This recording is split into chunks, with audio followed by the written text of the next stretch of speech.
If I had $1 for every time I've been called a boomer in my Twitch chat, I might even be able to afford a PS5. People are often perplexed by my reluctance to get with the times when it comes to modern gaming. This is partially due to my love of the classics: Morrowind, Castlevania, Half-Life. Who could argue with these? But it's more than that. Modern games kind of confuse me, like on an existential level. Here then are 5 things that weird me out and confuse me about modern gaming. Okay, someone needs to explain this one to me. Why all the dancing? Seriously. This is a dance. This is a dance. And that's a dance. And he's dancing and she's dancing and they're dancing and this and that one's okay and this and that and on and on and on it goes. I'm at a loss.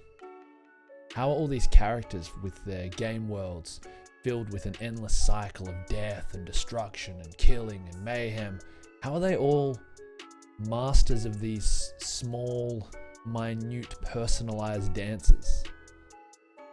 More importantly, why are people so into them? Remember when Spider-Man danced that one time? You remember that? This infamous moment was included to clearly demonstrate one thing and one thing only to the audience. Spider-Man had become a douchebag. This fucking game. I was told by many that it would calm me, soothe me, take my mind away from the woes of everyday life. So I gave it a try. Let me tell you right now that it did not calm me. In fact, within the first few hours of playing this game, Animal Crossing New Horizons had dragged me unwillingly to the brink, the precipice of madness. Here's the entire game, as far as I can tell. You collect stuff. You put stuff somewhere. Then you talk to this psychopath. And that's it. When some friends came to visit my island, I thought, okay, here's where the real game begins. We can really get started. After a process no simpler than actually flying to a remote island, by the way, they arrived and gave me more stuff, meaningless stuff, to place somewhere on the island and forget about forever.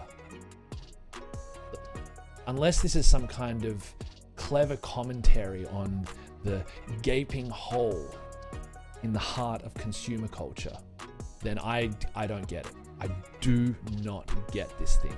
And wasn't this like the biggest game of 2020, or like the biggest game of the first half of 2020? Get stuff, put stuff somewhere, can't do anything with stuff. More people come, give stuff, talk to psychopath, get more stuff, rinse, wash, repeat.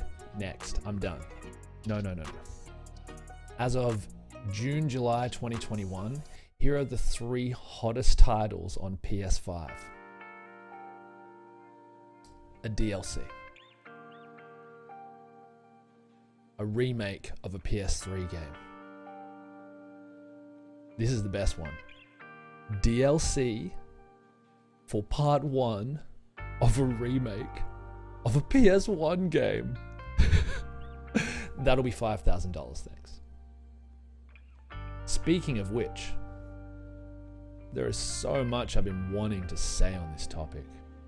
DLC, it's such a nuanced and divisive trend in modern gaming, and one that I'm constantly asked about by friends, by people in Twitch chat.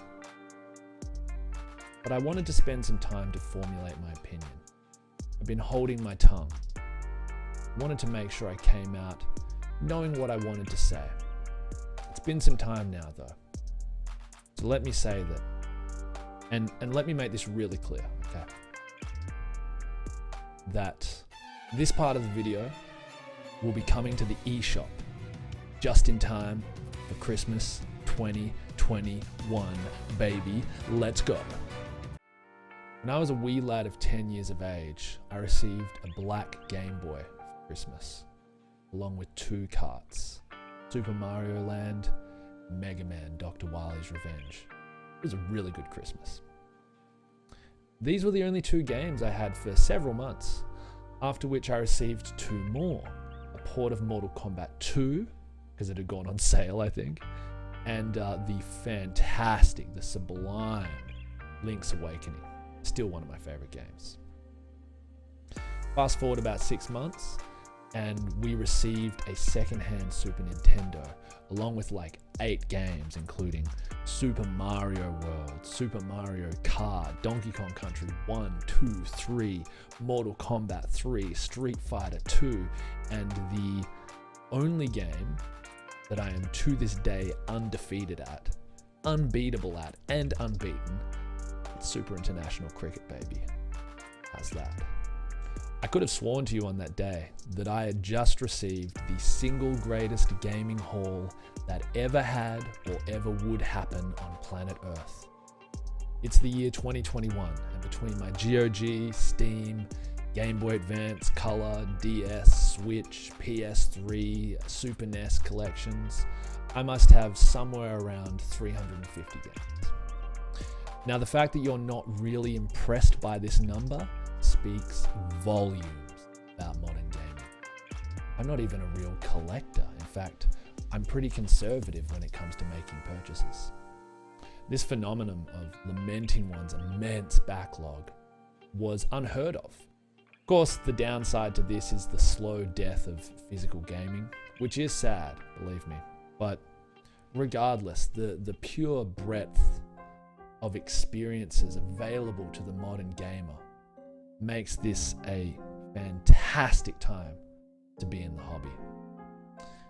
Just don't spend $5,000 on a console with no games.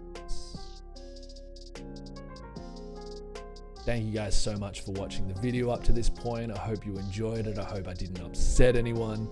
Take my opinions with a grain of salt, of course, they're just mine. And let me know in the comments section, is there anything about modern gaming that weirds you out?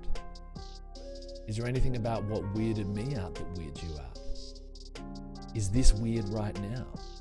Conversely, is there anything about retro gaming that weirds you out? Difficulty, for example. Gotcha.